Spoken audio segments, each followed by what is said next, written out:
ఈ భూమి మీద పుట్టిన కోట్లాను కోట్ల ప్రాణులలో ఒక్క మనిషికి మాత్రమే ఎలా బ్రతకాలో, ఎలా బ్రతికించాలో, ఎందుకు బ్రతికించాలో, పుట్టుకకు అర్థమేమిటో తెలిసేది.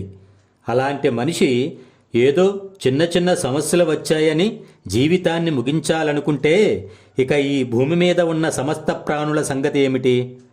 మన దృష్టిలో జడ పదార్థమైన ఈ చెట్టు కూడా తనను నిలువునా నరికినా ఎక్కడైనా చిన్న అవకాశం దొరకకపోతుందా అని వేచి చూసింది. అనుకున్నట్లే చాలా అంటే చాలా చిన్న అవకాశం దొరికింది.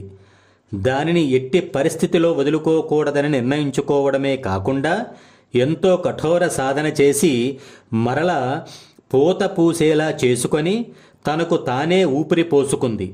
అయితే ఇక్కడ మనం గమనించాల్సిన విషయం ఏమంటే, ఆ చెట్టు అంతలా పోరాడి బ్రతికినది తనకు తాను ఉపయోగపడడం కోసం కాదు, కేవలం ఎదుటి ప్రాణులకు ఉపయోగపడడం కోసం.